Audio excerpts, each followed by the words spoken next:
प्रीतिय विद्यार्थिगळे नमस्कार। आर के Karnataka Hindi YouTube channel में आपका स्वागत है। मಕ್ಕಳೇ, ಇಂದಿನ ಒಂದು ವಿಡಿಯೋದಲ್ಲಿ 8ನೇ ತರಗತಿ ತೃತೀಯ ಭಾಷೆ ಹಿಂದಿಗೆ ಸಂಬಂಧಿಸಿದಂತೆ ಕಲಿಕಾ ಸಾಮರ್ಥ್ಯ 3 सीखने का प्रतिफल 3 ಅಥವಾ ಲರ್ನಿಂಗ್ ಔಟ್ಕಮ್ 3 ಈ ಒಂದು ಸಾಮರ್ಥ್ಯದ ಮೇಲೆ ಡೀಟೇಲ್ ಆಗಿ ಸಂಪೂರ್ಣವಾಗಿ ತಿಳಿಲಿಕ್ಕೆ ನಾವು ಪ್ರಯತ್ನ ಮಾಡೋಣ। ಬಹಳ ಸುಲಭವಾಗಿ ನಾವು ಇದನ್ನು ಅರ್ಥ ಮಾಡಿಕೊಳ್ಳೋಣ। ಅದಕ್ಕಿಂತ ಮೊದಲು ಈ ಕಲಿಕಾ ಸಾಮರ್ಥ್ಯ 1 ಅಂದರೆ ಲರ್ನಿಂಗ್ ಔಟ್ಕಮ್ 1 ಹಾಗೆ ಲರ್ನಿಂಗ್ ಔಟ್ಕಮ್ 2 ಇವೆರಡೂ ಸಾಮರ್ಥ್ಯಗಳ ಮೇಲೆ ವಿಡಿಯೋ ಲಭ್ಯವಿದ್ದು ತಾವುಗಳು ಈ ಚಾನೆಲ್ನ ಒಂದು ಪ್ಲೇ ಲಿಸ್ಟಲ್ಲಿ ಹೋಗಿ ಕಲಿಕಾ ಚೇತರಿಕೆ 8th ಅನ್ನುವಂತಹ ಒಂದು ಲಿಸ್ಟನ್ನು ಆಯ್ಕೆ ಮಾಡಿಕೊಂಡಿದ್ದಲ್ಲಿ ಅಲ್ಲಿ ಈ ವಿಡಿಯೋಸ್ಗಳು ನಿಮಗೆ ನೋಡಲಿಕ್ಕೆ ಲಭ್ಯ ಇದ್ದಾವೆ। ಅದರ ಜೊತೆಗೆ ನಿಮಗೆ ಸಹಾಯ ಆಗಲಿ ಅನ್ನುವ ಕಾರಣಕ್ಕೆ ನಾನು ಈ ಒಂದು ವಿಡಿಯೋ ಕೆಳಗಡೆ ಡಿಸ್ಕ್ರಿಪ್ಷನ್ ಬಾಕ್ಸಲ್ಲಿ ಸಹ ಲಿಂಕನ್ನು ಕೊಟ್ಟಿರ್ತೀನಿ, ತಾವು ಅಲ್ಲಿಂದ ಸುಲಭವಾಗಿ ವೀಕ್ಷಿಸ್ಬೋದು। ಸೊ ಬನ್ನಿ ಮಕ್ಕಳೇ, ಈ ದಿನ ನಾವು ಈ ಒಂದು ಸಾಮರ್ಥ್ಯವನ್ನು ತಿಳಿಲಿಕ್ಕೆ ಪ್ರಯತ್ನ ಮಾಡೋಣ। ಲರ್ನಿಂಗ್ ಔಟ್ಕಮ್ 3 सीखने के प्रतिफल 3 विभिन्न रचनाओं में प्रयुक्त संयुक्ताक्षर या अर्धाक्षर को संदर्भानुसार सीखेंगे। ಇಲ್ಲಿ ಏನು ಹೇಳ್ತಾ ಇರೋದು, ವಿಭಿನ್ನ ರಚನೆಗಳ ಮೂಲಕ ನಾವು ಸಂಯುಕ್ತಾಕ್ಷರ ಕಲಿತೀವಿ, ಅದರ ಜೊತೆಗೆ ಅರ್ಧಾಕ್ಷರ ಕಲಿತೀವಿ ಅಂಥೇಳಿ ಹೇಳ್ತಾ ಇರೋದು।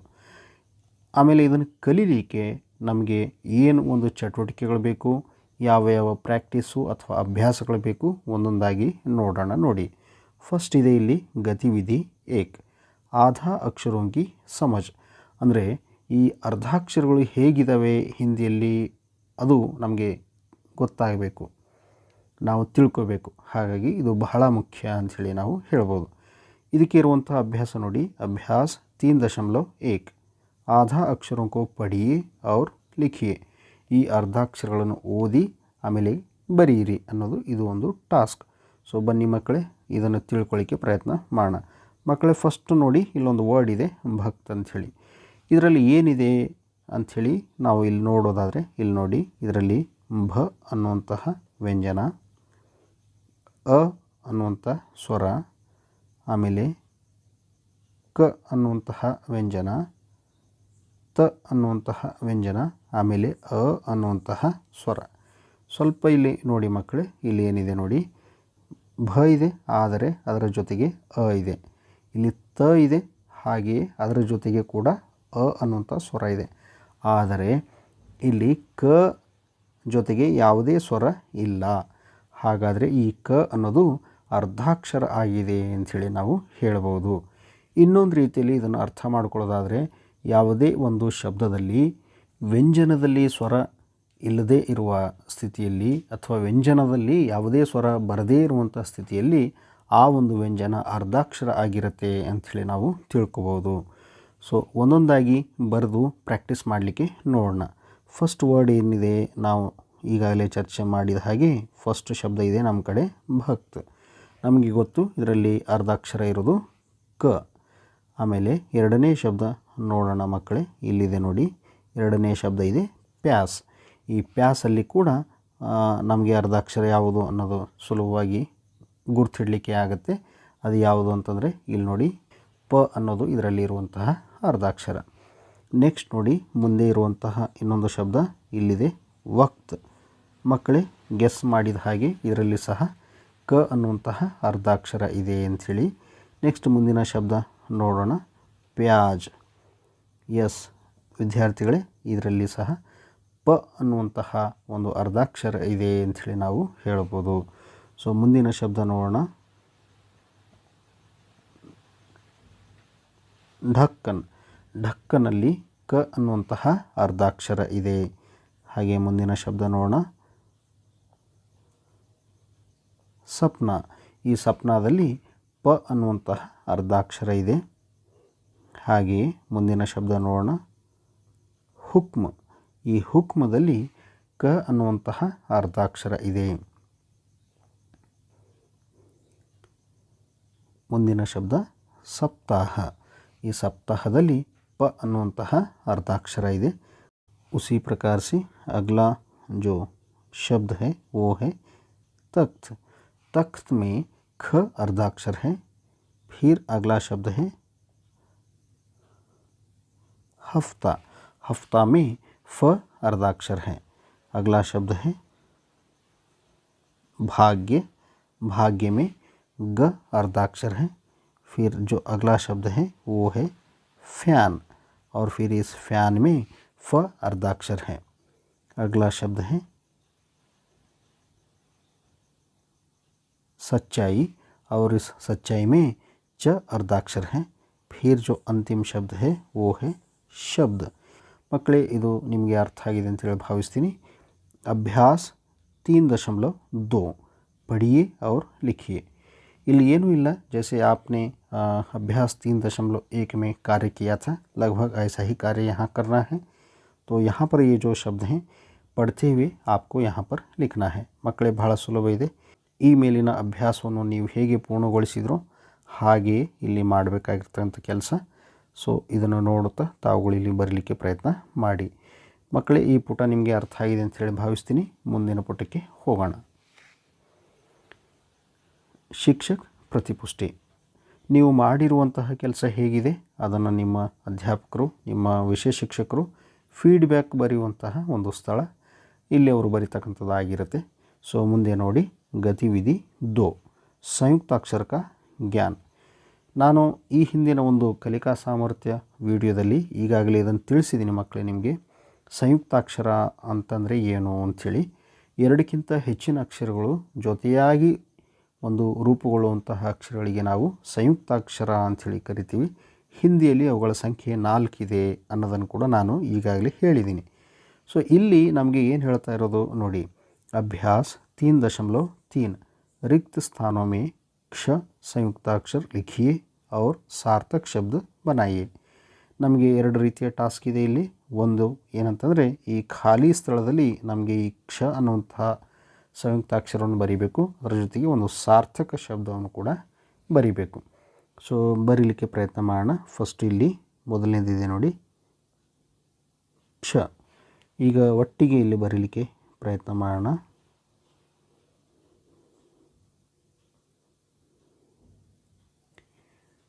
ಶಿಕ್ಷಕ್, ಆಮೇಲೆ ಇಲ್ಲಿ ಬರೀಲಿಕ್ಕೆ ಪ್ರಯತ್ನ ಮಾಡೋಣ, ಒಟ್ಟಿಗೆ ಇಲ್ಲಿ ಬರೆಯೋಣ, ಶಬ್ದ ಇದೆ ಕಕ್ಷಾ। ಆಮೇಲೆ ಇಲ್ಲಿ ಬರೀಲಿಕ್ಕೆ ಪ್ರಯತ್ನ ಮಾಡೋಣ,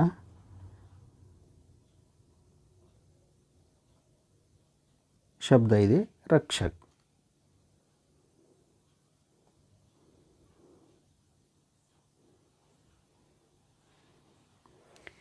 ಸೊ ಮಕ್ಕಳೇ ಈ ರೀತಿ ನಾವು ಇಲ್ಲಿ ಸಾರ್ಥಕ ಶಬ್ದಗಳನ್ನು ಬರೆಯಬಹುದಾಗಿದೆ ಅಂಥೇಳಿ ಹೇಳ್ಬೋದು। ಮುಂದೆ ನೋಡಿ, अभ्यास 3.4 ಸಂಯುಕ್ತಾಕ್ಷರ के ಶಬ್ದ ಪढ़िए और लिखिए। ಇದು ಬಹಳ ಒಂದು ಮುಖ್ಯವಾಗಿರುವಂತಹ ಒಂದು ಅಭ್ಯಾಸ ಅಂಥೇಳಿ ಹೇಳ್ಬೋದು ಮಕ್ಕಳೇ। ಇಲ್ಲಿ ಸ್ವಲ್ಪ ನೋಡಿ, ನಾನು ತಿಳಿಸ್ಕೊಡ್ತೀನಿ। ಇಲ್ಲಿ ಕ್ಷ ಅನ್ನುವಂತಹ ಒಂದು ಸಂಯುಕ್ತಾಕ್ಷರ ಇದೆ। ಇದರಲ್ಲಿ ಯಾವ ಯಾವ ಅಕ್ಷರಗಳು ಸೇರಿದವೆ ನಾವು ನೋಡೋದಾದರೆ, ಇಲ್ಲಿ ಕ ಅನ್ನುವಂತಹ ಅರ್ಧಾಕ್ಷರ ಇದೆ, ಅದರ ಜೊತೆಗೆ ಶ ಅನ್ನುವಂತಹ ಅಕ್ಷರ ಇದೆ। ಅದೇ ರೀತಿ ಇಲ್ಲಿ ತ್ರ ಅನ್ನುವಂತಹ ಸಂಯುಕ್ತಾಕ್ಷರದಲ್ಲಿ ತ ಅನ್ನುವಂತಹ ಅರ್ಧಾಕ್ಷರ ಇದೆ, ಆಮೇಲೆ ರ ಅನ್ನುವಂತಹ ವ್ಯಂಜನಾಕ್ಷರ ಇದೆ। ಹಾಗೆ ಇಲ್ಲಿ ಗ್ಯಾ ಅನ್ನುವಂತಹ ಸಂಯುಕ್ತಾಕ್ಷರದಲ್ಲಿ ಜ ಅನ್ನುವಂತಹ ಅರ್ಧಾಕ್ಷರ ಇದೆ, ಆಮೇಲೆ ನ್ಯ ಅಥವಾ ಯ ಅನ್ನುವಂತಹ ವ್ಯಂಜನ ಇದೆ। ಆಮೇಲೆ ಇಲ್ಲಿ ಶ್ರ ಅನ್ನುವಂತಹ ಸಂಯುಕ್ತಾಕ್ಷರದಲ್ಲಿ ಶ ಅನ್ನುವಂತಹ ಒಂದು ಅರ್ಧಾಕ್ಷರ ಇದೆ, ಆಮೇಲೆ ರ ಅನ್ನುವಂತಹ ವ್ಯಂಜನಾಕ್ಷರ ಇದೆ। ನಮಗೆ ಇಲ್ಲಿ ಹೇಳುವಂಥ ಟಾಸ್ಕ್ ಏನಾಗಿದೆ ನಾವು ನೋಡೋದಾದರೆ, ಇವುಗಳನ್ನು ಓದಿ ಬರೀರಿ ಅನ್ನೋದು ಇಲ್ಲಿ ಟಾಸ್ಕ್ ಮಕ್ಕಳೇ। ನಾವು ಇಲ್ಲಿ ಒಂದನ್ನು ಇಲ್ಲಿ ಬರೆಯೋಣ ನೋಡಿ, ಕ ಶ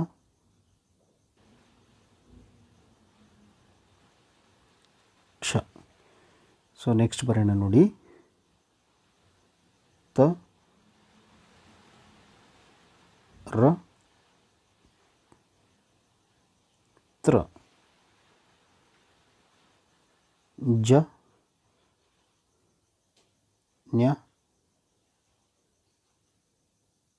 ಗ್ಯ ಶ ರ ಸ್ರ. ಸ್ವಲ್ಪ ಇಲ್ಲಿ ನೋಡಿ ಮಕ್ಕಳೇ, ಇಲ್ಲಿ ಕ ಆಗಿದ ಮೇಲೆ ಈ ಪ್ಲಸ್ ಇದೆಯಲ್ಲ, ಇದಕ್ಕೆ ಹಿಂದಿಯಲ್ಲಿ ಜಮಾ ಅಂಥೇಳಿ ಕೂಡ ಕರೀತಾರೆ.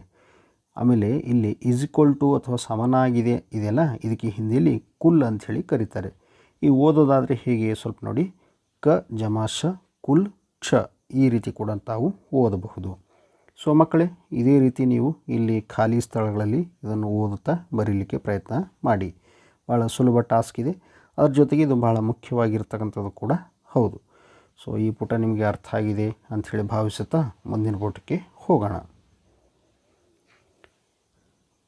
ಸೊ ಇಲ್ಲಿ ಕೂಡ ತಾವು ಅದೇ ರೀತಿ ಕ್ಷ, ತ್ರ, ಗ್ಯ, ಸ್ರ ಈ ಸಂಯುಕ್ತಾಕ್ಷರಗಳಿಗೆ ಸಂಬಂಧ ಇರತಕ್ಕಂತಹ ಒಂದು ಅಕ್ಷರಗಳನ್ನು ತಾವು ಇಲ್ಲಿ ಬರಿಬೇಕಾಗತ್ತೆ. ಸೊ ಇದನ್ನು ಬರೆದು ಪೂರ್ಣಗೊಳಿಸಿ. ಮತ್ತೆ ಇದೆ ಶಿಕ್ಷಕ್ ಪ್ರತಿಪುಷ್ಟಿ, ನಿಮ್ಮ ಅಧ್ಯಾಪಕರು ನಿಮ್ಮ ಒಂದು ವರ್ಕ್ ಬಗ್ಗೆ ಬರೀತಕ್ಕಂಥದ್ದು. ಮುಂದೆ ನೋಡಿ ಮಕ್ಕಳೇ, ಗತಿವಿಧಿ 3 ಖಡಿಪಾಯಿ ವ್ಯಂಜನಾಕ್ಷರೋं के ಆಧಾಕ್ಷರ ರೂಪ. ಇಲ್ಲಿ ಸ್ವಲ್ಪ ಕರೆಕ್ಷನ್ ಮಾಡ್ಕೊಳ್ಳಿ. ಇಲ್ಲಿ ಖಡಿಪಾಯಿಗಿಂತ ಮೊದಲು ಬಿನಾ ಅನ್ನುವುದು ಸೇರಿಸ್ಕೊಳ್ಳಿ ಮಕ್ಕಳೇ. ಇವು ಖಡಿಪಾಯಿ ಅಷ್ಟೇ ಅಲ್ಲ, ಇವು ಬಿನಾ ಖಡಿಪಾಯಿ ಅಂಥೇಳಿ. ಸೊ ಖಡಿಪಾಯಿ ಈ ಒಂದು ಟಾಸ್ಕಲ್ಲಿ ಎಲ್ಲೆಲ್ಲಿ ಬರುತ್ತೋ ಅದಕ್ಕಿಂತ ಮೊದಲು ಬಿನಾ ಅನ್ನುವಂಥ ಶಬ್ದವನ್ನು ಸೇರಿಸ್ಕೊಳ್ಳಿ. ಈಗ ಸೂಚನೆ ಏನಿದೆ ನೋಡೋಣ. ನೋಡಿ ಸೂಚನಾ, बिना खड़ी पाई वाले अक्षर के नीचे हलंत चिन्ह लगाने पर आधा अक्षर बनता है. ಇಲ್ಲಿ ಏನಿದೆ ಸ್ವಲ್ಪ ನೋಡಿ ಮಕ್ಕಳೇ, ಇದಕ್ಕೆ ತಿರ್ಚಿ ರೇಖಾ ಅಂಥೇಳಿ ಕೂಡ ಕರಿತೀವಿ, ಆಮೇಲೆ ಓರೆ ರೇಖೆ ಅಂಥೇಳಿ ಕೂಡ ಕರಿತೀವಿ. ಇದರ ಹೆಸರು ನೀವು ನೋಡುವ ಹಾಗೆ ಇಲ್ಲಿದೆ ನೋಡಿ, ಹಲಂತ್ ಅಂಥೇಳಿ. ಸರ್ ಇದು ಯಾಕೆ ಬಳಕೆ ಆಗುತ್ತೆ ಹಿಂದಿಯಲ್ಲಿ ಅಂತಂತಂದರೆ, ಯಾವುದೇ ಒಂದು ವ್ಯಂಜನದಲ್ಲಿ ಸ್ವರ ಇಲ್ಲ ಅನ್ನೋದನ್ನು ಸೂಚಿಸಲಿಕ್ಕೆ ಇದು ಬಳಕೆ ಆಗತ್ತೆ. ಅದರ ಜೊತೆಗೆ ಈ ಬಿನಾ ಖಡಿಪಾಯಿ ಅಕ್ಷರಗಳಲ್ಲಿ ಇವುಗಳ ಬಳಕೆ ಆಗತ್ತೆ ಅನ್ನೋದು ನಿಮಗೆ ಗೊತ್ತಿರಲಿ. ಅಭ್ಯಾಸ 3.5 ಟ ವರ್ಗ ಸೆ ಖಡಿಪಾಯಿ ವಾಲೆ ವರ್ಣಾಕ್ಷರೋं का ಅಭ್ಯಾಸ. ಸೊ ಟ ಅನ್ನುವಂತಹ ವರ್ಗದ ಅಕ್ಷರಗಳನ್ನು ತೆಗೆದುಕೊಂಡು ನಿಮಗೆ ಒಂದು ರೀತಿ ಅಭ್ಯಾಸ ಮಾಡಲಿಕ್ಕೆ ಪ್ರಯತ್ನ ಮಾಡಲಾಗಿದೆ. ಸೊ ಫಸ್ಟ್ ಇಲ್ಲಿ ಬರೆದು ನೋಡೋಣ. ನೋಡಿ ಟ ಟ ಟ ಟ ಟ ಟ ಟ ಟ ಟ ಟ. ಈ ರೀತಿ ತಾವು ಠಗೆ, ಆಮೇಲೆ ಡಗೆ, ಆಮೇಲೆ ಢಗೆ, ಆಮೇಲೆ ದಗೆ ಬರೆದು ಪೂರ್ಣಗೊಳಿಸಬೇಕು. ಒಂದು ಸ್ವಲ್ಪ ನೀವು ಗಮನಿಸಿ ಮಕ್ಕಳೇ, ಇದನ್ನು ನಾವು ಉಚ್ಚಾರಣೆ ಮಾಡಬೇಕಾದ್ರೆ, ಮೊದಲ ಅಕ್ಷರ ಉಚ್ಚಾರಣೆ ಮಾಡಬೇಕಾದ್ರೆ ಅದರಲ್ಲಿ ಅ ಬರುವ ಹಾಗೆ ನಾವು ಮಾಡಬೇಕು. ಆಮೇಲೆ ನಾವು ಎಲ್ಲಿ ಹಲಂತ ಕೊಡ್ತಾ ಇದ್ದೀವೋ ಅದರಲ್ಲಿ ಸಾಧ್ಯ ಆದಷ್ಟು ಕೊನೆಗೆ ಅ ಬರದ ಹಾಗೆ ಉಚ್ಚಾರಣೆ ಮಾಡಬೇಕು. ಹೇಗೆ ಅಂತಂದರೆ ನೋಡಿ, ಠ ಠ, ಡ ಡ, ಢ ಢ, ದ ದ, ಆ ರೀತಿ ಉಚ್ಚಾರಣೆ ಮಾಡಲಿಕ್ಕೆ ಪ್ರಯತ್ನ ಮಾಡಿ. ಸೊ ಈ ಪುಟ ನಿಮಗೆ ಅರ್ಥ ಆಗಿದೆ ಅಂತೇಳಿ ಭಾವಿಸ್ತೀನಿ ಮಕ್ಕಳೇ. ಮುಂದಿನ ಪುಟಕ್ಕೆ ಹೋಗೋಣ. अभ्यास 3.6 नमूने के आधार पर वर्णों को जोड़कर शब्द बनाओ. ಇದು ಬಹಳ ಮುಖ್ಯ ಅನ್ನುವಂತಹ ಟಾಸ್ಕು. ಸೊ ಮಕ್ಕಳೇ, ತಾವು ಗಮನಿಸಬಹುದು ಇಲ್ಲಿಂದ ಇಲ್ಲಿಯವರೆಗೆ ಈ ಟಾಸ್ಕ್ ಇದೆಯಲ್ಲ, ಇದು ಒಂದು ರೀತಿ ನಮಗೆ ಈ ಶಬ್ದಗಳಲ್ಲಿ ಸ್ವರ ಮತ್ತು ವ್ಯಂಜನಗಳನ್ನು ಬೇರ್ಪಡಿಸಲಿಕ್ಕೆ ಸಹಾಯ ಮಾಡುವಂಥ ಟಾಸ್ಕು. ಆಲ್ರೆಡಿ ಇದರಲ್ಲಿ ಬೇರ್ಪಡಿಸಿ ನಮಗೆ ಒಂದು ಶಬ್ದ ಬರೀಲಿಕ್ಕೆ ಅವರು ಸೂಚನೆಯನ್ನು ಕೊಟ್ಟಿದ್ದಾರೆ. ನಮೂನಾ ಬ ಜಮ ಆ ಜಮ ಲ ಜಮ ಅ ಜಮ ಕ ಜಮ ಅ, ಅಂದರೆ ಬ ಪ್ಲಸ್ ಆ ಪ್ಲಸ್ ಲ ಪ್ಲಸ್ ಅ ಪ್ಲಸ್ ಕ ಪ್ಲಸ್ ಅ ಒಟ್ಟಿಗೆ ಶಬ್ದ ಆಗಿದೆ ಬಾಲಕ್. ಸೊ ಈ ಬಾಲಕ್ ಶಬ್ದದಲ್ಲಿ ಯಾವ ಯಾವ ಸ್ವರಗಳು ಯಾವ ಯಾವ ವ್ಯಂಜನಗಳು ಇದ್ದಾವೆ ಅನ್ನೋದು ನಮಗೆ ಈ ಒಂದು ಚಟುವಟಿಕೆಯ ಮೂಲಕ, ಅಭ್ಯಾಸದ ಮೂಲಕ ಗೊತ್ತಾಗ್ತಾ ಇದೆ. ಈ ರೀತಿ ನಾವು ಈ ಸ್ವರ ಮತ್ತು ವ್ಯಂಜನಗಳನ್ನು ಆಯ್ಕೆ ಮಾಡಿಕೊಂಡು ಅಥವಾ ಸ್ವರ ಮತ್ತು ವ್ಯಂಜನಗಳನ್ನು ತಿಳಿದುಕೊಂಡು ಶಬ್ದಗಳನ್ನು ಬರೀಬೇಕಾಗಿರುತ್ತೆ. ಸೊ ಫಸ್ಟ್ ನೋಡಿ ಏನಿದೆ, ಭ ಇದೆ, ಆಮೇಲೆ ಅದರಲ್ಲಿ ಉ ಅನ್ನುವಂಥ ಸ್ವರ ಅಂದರೆ ದೊಡ್ಡ ಉ. ಸೊ ನಾನಿಲ್ಲಿ ಬರಿತೀನಿ ನೋಡಿ, ಭೂ. ಆಮೇಲೆ ಖ ಇದೆ, ಆಮೇಲೆ ಈ ಅಂತಂದರೆ ದೊಡ್ಡ ಈ ಶಬ್ದ ಆಗುತ್ತೆ ಭೂಖಿ. ಅದೇ ರೀತಿ ಬ ಅನ್ನುವಂತಹ ಅರ್ಧಾಕ್ಷರ, ಅದರಲ್ಲಿ ಉ ಅನ್ನುವಂತಹ ಸ್ವರ. ಸೊ ಹಾಗಾಗಿ ನಾನು ಈ ಬು ಅನ್ನು ಬರಿತೀನಿ. ನೆಕ್ಸ್ಟ್ ಇದು ನೋಡಿ, ಢ ಅನ್ನುವಂತಹ ಅರ್ಧಾಕ್ಷರ ಹಾಗೂ ಅದರಲ್ಲಿರುವಂತಹ ಸ್ವರ, ಅದನ್ನು ನಾವು ಇಲ್ಲಿ ಬರೆಯೋಣ ಢಿ. ಸೊ ಮಕ್ಕಳೇ, ನಿಮಗೆ ಕಾಣಿಸ್ತಿರ್ಬೋದು ನೋಡಿ, ಇದರ ಕೆಳಗಡೆ ಒಂದು ಸಣ್ಣ ಚುಕ್ಕಿದೆ, ಬಿಂದು ಇದೆ. ಇದಕ್ಕೆ ಹಿಂದಿಯಲ್ಲಿ ಏನಂತಾರೆ ಅಂತಂದರೆ ನುಕ್ತಾ ಅಂಥೇಳಿ ಅಂತಾರೆ. ಅಕ್ಷರದ ಕೆಳಗಡೆ ಈ ರೀತಿ ಏನಾದರೂ ಬಿಂದಿ ಬಂದರೆ ಅದು ನುಕ್ತಾ ಅಂಥೇಳಿ ಅನಿಸ್ಕೊಳ್ಳುತ್ತೆ. ನೆಕ್ಸ್ಟ್ ಮುಂದಿನ ಅಕ್ಷರ ಇದೆ ಯ, ಆಮೇಲೆ ಅದರಲ್ಲಿರುವಂಥ ಸ್ವರ ಆ. ಯ ಪ್ಲಸ್ ಆ ಸೇರಿದರೆ ಯಾ. ಸೊ ಶಬ್ದ ಆಗಿದೆ ಬುಢಿಯಾ. ಮುಂದೆ ನೋಡಿ, ತ ಅನ್ನುವಂತಹ ಅರ್ಧಾಕ್ಷರ ಇದೆ, ಆಮೇಲೆ ಉ ಅನ್ನುವಂತಹ ಒಂದು ಪೂರ್ಣ ಉ ರೂಪ ಇದೆ. ಸೊ ಎರಡನೇ ಉ, ಹಾಗಾಗಿ ನಾವು ಇಲ್ಲಿ ಬರೆಯೋಣ ತೂ. ನೆಕ್ಸ್ಟ್ ಇದೆ ಫ ಅನ್ನುವಂತಹ ಅರ್ಧಾಕ್ಷರ ಇದೆ, ಹಾಗೆ ಅದರಲ್ಲಿ ಆ ಅನ್ನುವಂತಹ ಸ್ವರ, ಹಾಗಾಗಿ ಅದು ಫಾ.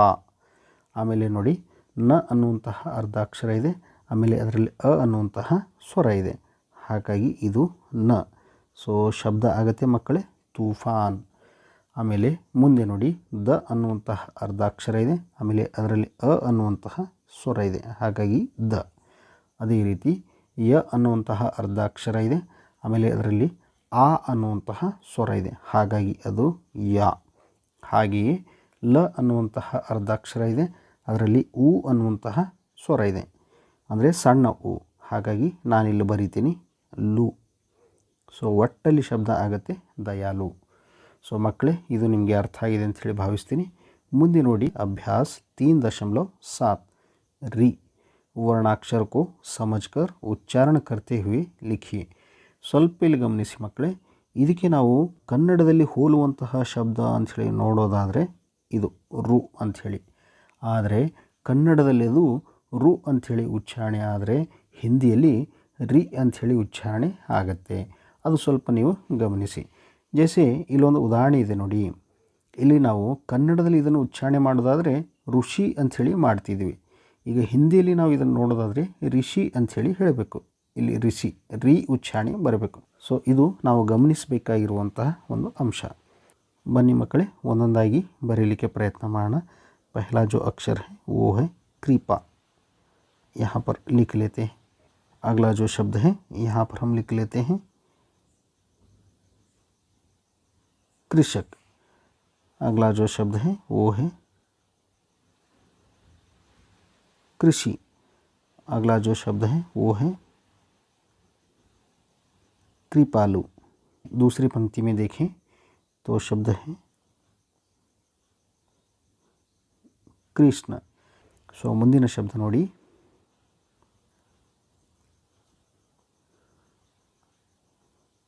प्रकृति,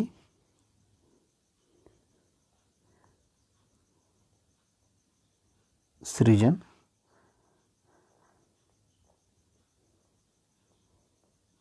सृष्टि,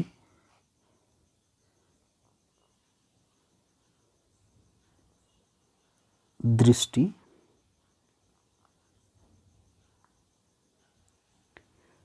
दृश्य, कृति,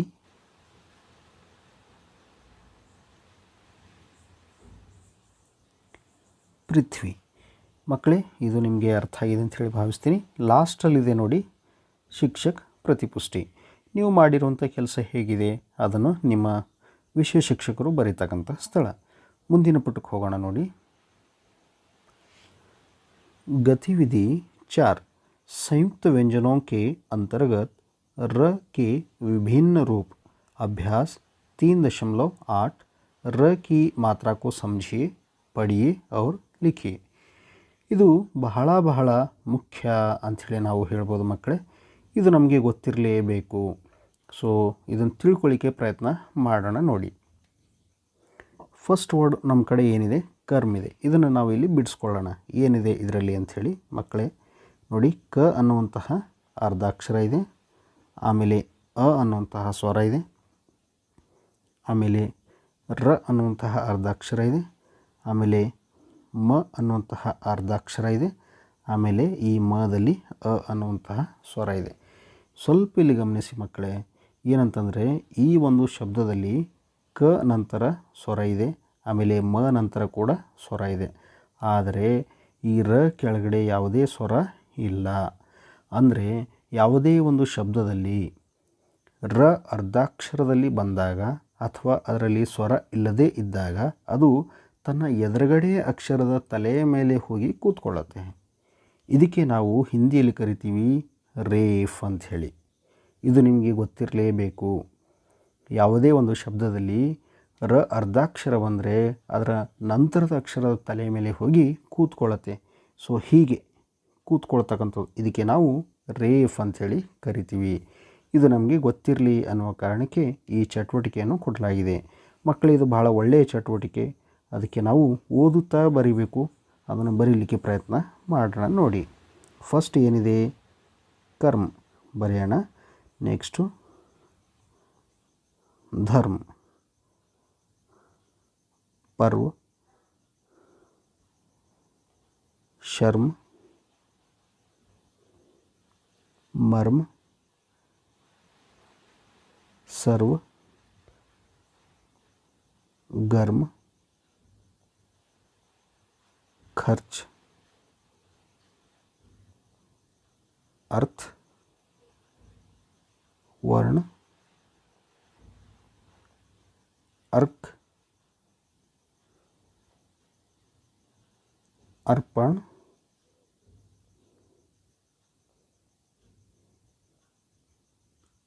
अर्जुन, जॉर्ज, निर्माण, आदर्श,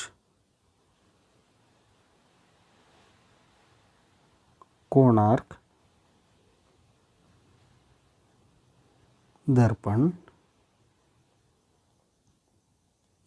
कार्य, ಸಮರ್ಥ. ಸೊ ಇದು ಬಹಳ ಸುಲಭ ಮಕ್ಕಳೇ, ನಿಮಗೆ ಇದು ಅರ್ಥ ಆಗಿದೆ ಅಂತ ಹೇಳಿ ನಾನು ಭಾವಿಸ್ತೀನಿ. ಸೊ ಮುಂದೆ ನೋಡಿ, ಅಭ್ಯಾಸ 3.9 ಪದೇನ್. ಇದು ಕೂಡ ಬಹಳ ಮುಖ್ಯ ಆಗಿರುವಂಥ ಒಂದು ಅಭ್ಯಾಸ ಅಂಥೇಳಿ ಹೇಳ್ಬೋದು.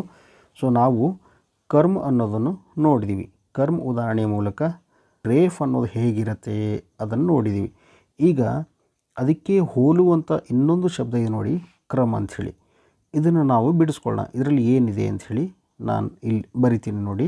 ಕ ಅನ್ನುವಂತಹ ಅರ್ಧಾಕ್ಷರ ಇದೆ, ಆಮೇಲೆ ರ ಅನ್ನುವಂತಹ ಅರ್ಧಾಕ್ಷರ ಇದೆ, ಆಮೇಲೆ ಅದರಲ್ಲಿ ಅ ಅನ್ನುವಂತಹ ಸ್ವರ ಇದೆ, ಆಮೇಲೆ ಇಲ್ಲಿ ಮ ಅನ್ನುವಂತಹ ಅರ್ಧಾಕ್ಷರ ಇದೆ, ಆಮೇಲೆ ಇಲ್ಲಿ ಅ ಅನ್ನುವಂತಹ ಸ್ವರ ಇದೆ. ಅಗರ್ आप ध्यान से देखें ಮಕ್ಕಳೇ, ಸ್ವಲ್ಪ ನೀವು ಗಮನ ಕೊಟ್ಟು ನೋಡಿದಲ್ಲಿ ನೋಡಿ, ಈ ಕದಲ್ಲಿ ಯಾವುದೇ ಸ್ವರ ಇಲ್ಲ. ಇದರ ಅರ್ಥ ಯಾವುದೇ ಒಂದು ಶಬ್ದದಲ್ಲಿ ರಕ್ಕಿಂತ ಮೊದಲು ಬರುವಂತಹ ಅಕ್ಷರ ಅದು ಸ್ವರ ಇಲ್ಲದೇ ಇರುವಂಥ ಅಕ್ಷರ ಆಗಿದ್ದಲ್ಲಿ ರ ತನ್ನ ಸ್ಥಳವನ್ನು ಬದಲಾವಣೆ ಮಾಡಿಕೊಳ್ಳುತ್ತೆ. ಯಾವ ಅಕ್ಷರದಲ್ಲಿ ಸ್ವರ ಇಲ್ವೋ ಅದರ ಕೆಳಗಡೆ ಬಂದಿರುತ್ತೆ. ಉದಾಹರಣೆಗೆ ಈ ಕ್ರಮದಲ್ಲಿ ಬಂದಿದೆಯಲ್ಲ, ಆ ರೀತಿ ಇದರ ಕೆಳಗಡೆ ಬಂದಿರುತ್ತೆ. ಸೊ ಇದು ರ ಒಂದು ಅಕ್ಷರದ ವಿಶೇಷತೆ. ಶಬ್ದದಲ್ಲಿ ರದಲ್ಲೇ ಸ್ವರ ಇಲ್ಲಂತಂದರೆ ಅದರ ಮುಂದೆ ಬರುವಂಥ ಅಕ್ಷರದ ತಲೆ ಮೇಲೆ ಹೋಗಿ ಕೂಡುತ್ತೆ. ಒಂದು ವೇಳೆ ಶಬ್ದದಲ್ಲಿ ರಕ್ಕಿಂತ ಮೊದಲು ಬರುವಂಥ ಅಕ್ಷರದಲ್ಲಿ ಯಾವುದೇ ಸ್ವರ ಇಲ್ಲ ಅಂತಂದರೆ ಅದರ ಕೆಳಗಡೆ ಓರೆಯಾಗಿ ಬಂದುಬಿಡತ್ತೆ. ಇದು ಇದರ ಒಂದು ವಿಶೇಷತೆ ಅಂಥೇಳಿ ನಾವು ಹೇಳ್ಬೋದು. ಸೊ ಇದನ್ನು ನಾವು ಒಂದಿಷ್ಟು ಶಬ್ದಗಳ ಮೂಲಕ ಮತ್ತೆ ಇದನ್ನು ತಿಳ್ಕೊಳ್ಳಿಕ್ಕೆ ಪ್ರಯತ್ನ ಮಾಡೋಣ.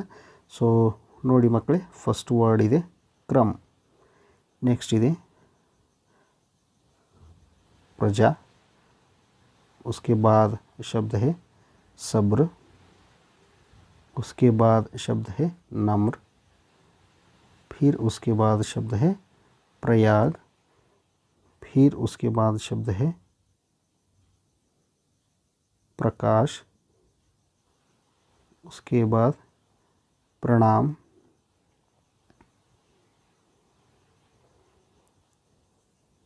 प्रोफेसर, प्रेमा, प्रदीप,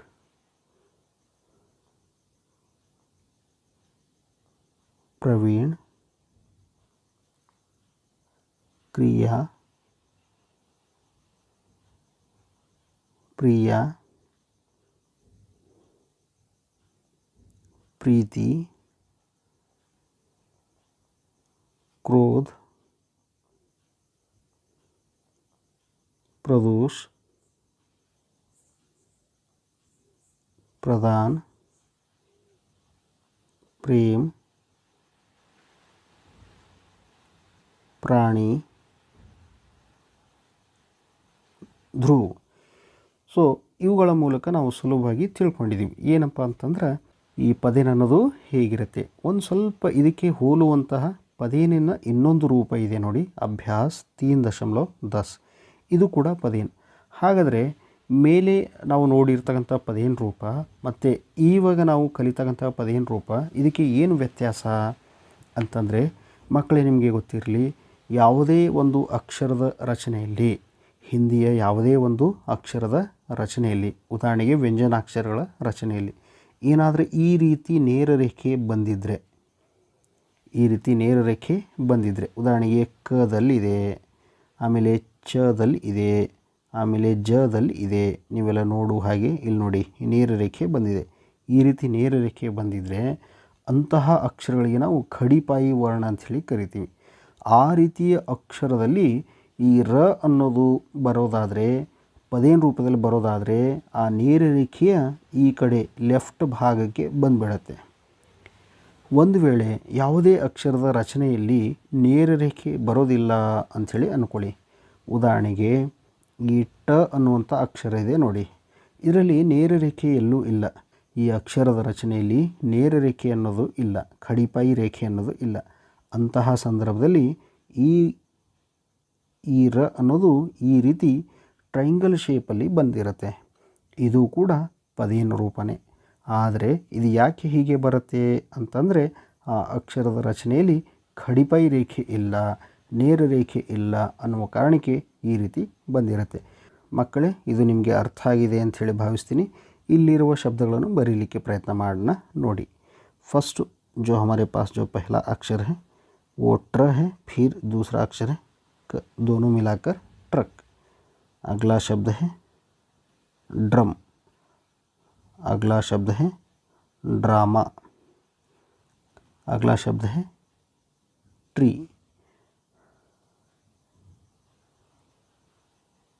राष्ट्र, petrol, drill,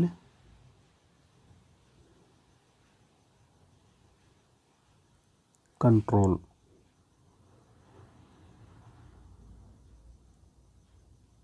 driver, trunk, metro,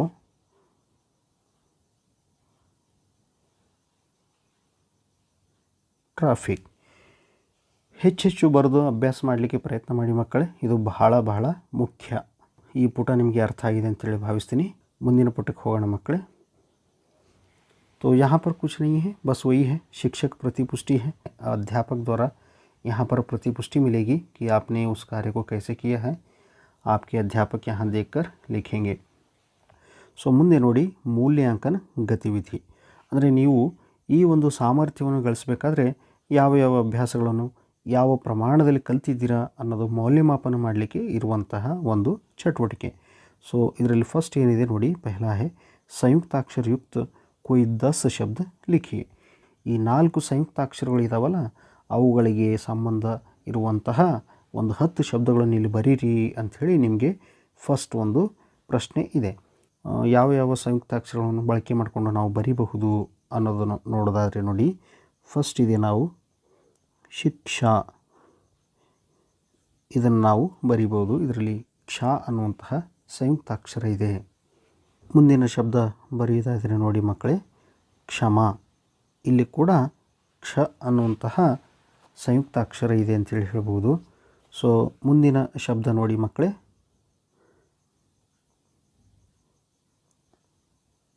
ಕ್ಷೇತ್ರೀಯ, ಇದರಲ್ಲಿ 2 ಸಂಯುಕ್ತಾಕ್ಷರಗಳಿದ್ದಾವೆ, ಒಂದು ಕ್ಷ ಇದೆ, ಇನ್ನೊಂದು ತ್ರ ಇದೆ. ಸೊ ಹೀಗೆ ಇದನ್ನು ನಾವು ಬರೀಬಹುದು. ಮುಂದಿನ ಶಬ್ದ ನೋಡಿ ಮಕ್ಕಳೇ, ಮುಂದಿನ ಶಬ್ದ ಇದೆ ಕ್ಷಣಿಕ್, ಇದರಲ್ಲಿ ಸಹ ಈ ಕ್ಷ ಅನ್ನುವಂತಹ ಸಂಯುಕ್ತಾಕ್ಷರ ಇದೆ ಅಂಥೇಳಿ ನಾವು ಹೇಳ್ಬೋದು. ಮುಂದಿನ ಶಬ್ದ ನೋಡಿ ಮಕ್ಕಳೇ, ತ್ರಿಪಾಠಿ. ಮುಂದಿನ ಶಬ್ದ ಇದೆ ಮಕ್ಕಳೇ, ತ್ರಿನೇತ್ರ. ಇನ್ನೊಂದು ಶಬ್ದ ಇದೆ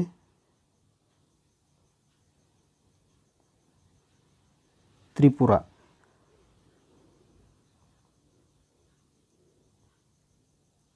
ಮುಂದಿನ ಶಬ್ದ ಇದೆ ಜ್ಞಾನಿ. ಮುಂದಿನ ಶಬ್ದ ಇದೆ ವಿಜ್ಞಾನ್. ಕೊನೆಯ ಶಬ್ದ ಇದೆ ನೋಡಿ ಮಕ್ಕಳೇ, ಶ್ರಮ್. ಇದರಲ್ಲಿ ಸ್ರ ಅನ್ನುವಂತಹ ಸಂಯುಕ್ತಾಕ್ಷರ ಇದೆ ಅಂಥೇಳಿ ನಾವು ಹೇಳ್ಬೋದು.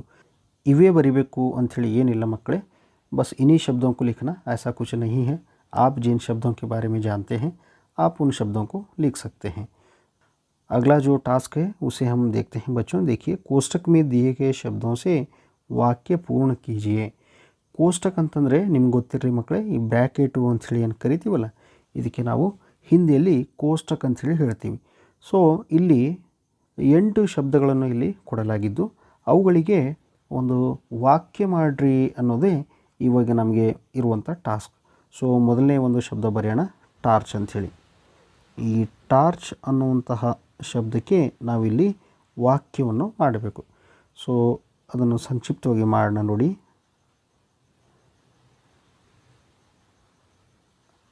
अंधेरे में बाहर जाने के लिए टॉर्च चाहिए. ಈ ರೀತಿ ನಾವು ಸ್ವಂತ ವಾಕ್ಯಗಳನ್ನು ಬರೆಯಬಹುದು. ಸೊ ಮುಂದೆ ಇದೆ ನೋಡಿ ಕಾರ್ಯ ಅಂತ ಹೇಳಿ. हमें सही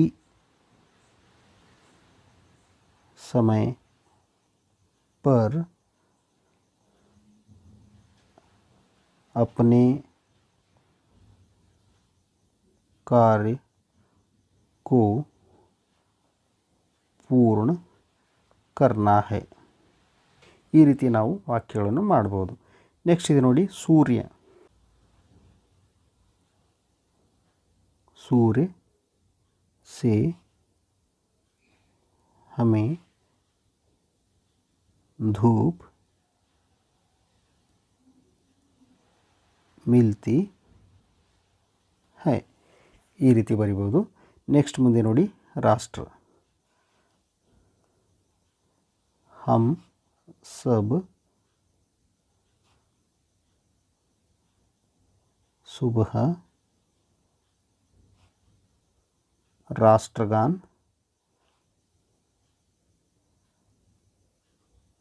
गाते हैं.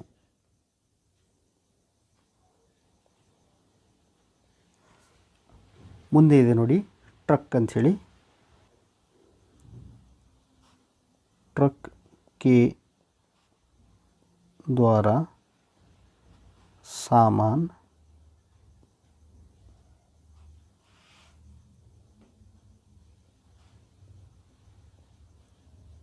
दूसरी जगह जाता है. ಸೊ ಈ ರೀತಿ ನೀವು ವಾಕ್ಯ ಮಾಡಲಿಕ್ಕೆ ಪ್ರಯತ್ನ ಮಾಡಬಹುದು. ಸೊ ಈ ಪುಟ ನಿಮಗೆ ಅರ್ಥ ಆಗಿದೆ ಅಂಥೇಳಿ ನಾನು ಭಾವಿಸ್ತೀನಿ ಮಕ್ಕಳೇ. ಮುಂದಿನ ಪುಟಕ್ಕೆ ಹೋಗೋಣ ನೋಡಿ. ಪ್ರಜಾ, ಆಮೇಲೆ ಟ್ರೇನ್, ಹಾಗೆಯೇ ಪ್ರಾಣಿ ಅನ್ನುವಂತಹ ಶಬ್ದಗಳಿದ್ದಾವೆ.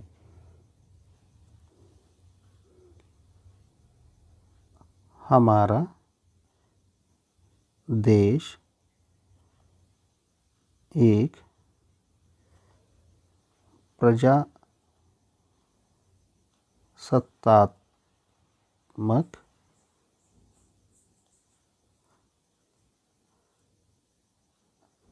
देश है. ಮುಂದೆ ನೋಡಿ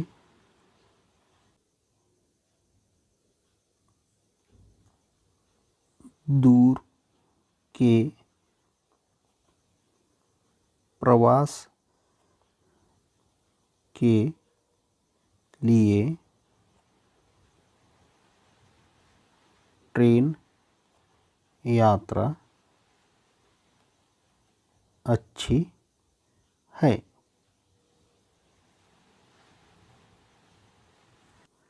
ಕೊನೆಯದಾಗಿ ನೋಡಿ ಮಕ್ಕಳೇ, हमें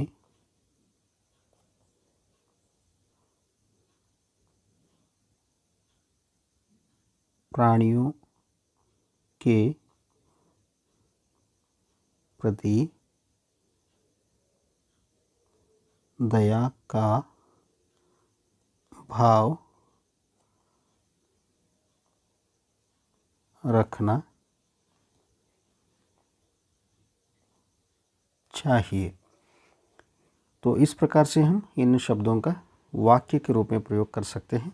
बच्चों यहाँ पर अंत में है देखिए, ಕೊನೆಯಲ್ಲಿದೆ ನೋಡಿ ಮಕ್ಕಳೇ, ಇಲ್ಲಿ ಪರಿಯೋजना ಅಂಥೇಳಿ ಅಂದರೆ ಪ್ರಾಜೆಕ್ಟ್ ವರ್ಕ್। ಇಲ್ಲಿ ಏನಿದೆ ನೋಡಿ, र वर्ण की मात्राओं से उच्चारित होने वाले शब्दों की तालिका बनाइए।